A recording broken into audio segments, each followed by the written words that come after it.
Hi friends, welcome back to my YouTube channel. ഇന്ന് നമുക്കൊരു അടിപൊളി ചിക്കൻ കറി ഉണ്ടാക്കിയാലോ? എന്നാൽ ഈ കറി എങ്ങനെയാണ് ഉണ്ടാക്കുന്നത് എന്ന് നോക്കിയിട്ട് വരാം. അതിനായി ചിക്കൻ ഏത് പാത്രത്തിലാണോ നിങ്ങൾ ഉണ്ടാക്കാൻ ഉദ്ദേശിച്ചത് ആ പാത്രത്തിലേക്ക് നിങ്ങൾക്ക് ആവശ്യമായ ചിക്കൻ എടുത്ത് വെക്കുക. ഇനി അതിലേക്ക് ഇഞ്ചി വെളുത്തുള്ളി ചതച്ചതാണ്, പച്ചമുളക്, പിന്നെ ഇതിനകത്തേക്ക് ആവശ്യമായ മസാലകൾ ചേർത്ത് കൊടുക്കാം. മഞ്ഞൾപ്പൊടി, മുളക് പൊടി, മല്ലിപ്പൊടി, ഗരം മസാല, ഇത്രയും ഇട്ട് കൊടുത്തതിന് ശേഷം നമുക്ക് കുറച്ച് ജീരകപ്പൊടി ആവശ്യമാണ്. ജീരകത്തിൻ്റെ പൊടി എൻ്റെ കയ്യിലില്ലാത്തതുകൊണ്ട് ഞാൻ കുറച്ച് ചെറിയ ജീരകവും പെരുംജീരകവും ഇട്ട് കൊടുത്തിട്ടുണ്ട്. അത് കഴിഞ്ഞ് നമുക്കിതിനകത്തേക്ക് മല്ലിച്ചപ്പും പുതിനയിലയും തൈര്, ഒരു അരനാരങ്ങ മുറിയുടെ നീരും കൂടെ പിഴിഞ്ഞൊഴിച്ച് കൊടുക്കാം.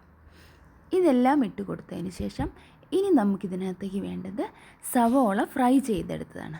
ഈ കറിയിൽ നമുക്ക് ആകെ കുറച്ച് പണിയുള്ളത് ഇതിന് മാത്രമാണ്.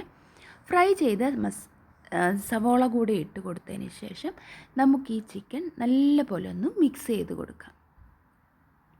നമ്മുടെ കൈ വെച്ച് തന്നെ നല്ല പോലെ ഒന്ന് മിക്സ് ചെയ്ത് കൊടുത്തതിന് ശേഷം നമുക്കിതിലേക്ക് കുറച്ച് നെയ്യ് ചേർത്ത് കൊടുക്കാം. വീണ്ടും ഇതിനകത്തേക്ക് ആവശ്യമായ ഉപ്പും കൂടെ ചേർത്ത് കൊടുത്ത് കുറച്ച് വെള്ളവും ചേർത്ത് നമുക്കിതൊന്ന് വേവിച്ചെടുക്കാം. ഇത് അടുപ്പിൽ വെച്ച് കഴിഞ്ഞാൽ പിന്നെ അതിനധികം ഡിസ്റ്റർബ് ചെയ്യേണ്ട കേട്ടോ. നമുക്ക് അത് വെന്ത് വരുന്നവരെ വെയിറ്റ് ചെയ്യാം.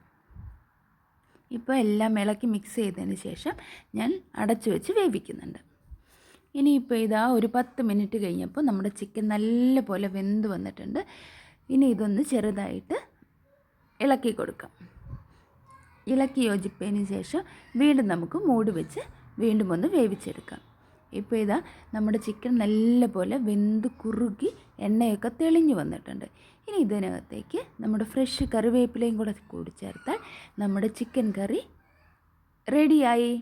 അപ്പോൾ നിങ്ങൾക്കെല്ലാവർക്കും എൻ്റെ ചിക്കൻ കറി ഇഷ്ടപ്പെട്ടാൽ ലൈക്ക് ചെയ്യാനും ഷെയർ ചെയ്യാനും സബ്സ്ക്രൈബ് ചെയ്യാനും മറക്കല്ലേ കൂട്ടുകാരെ.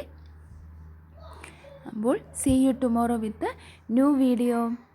എല്ലാവരും എൻ്റെ ചാനൽ സബ്സ്ക്രൈബ് ചെയ്യണേ. See you. Bye bye.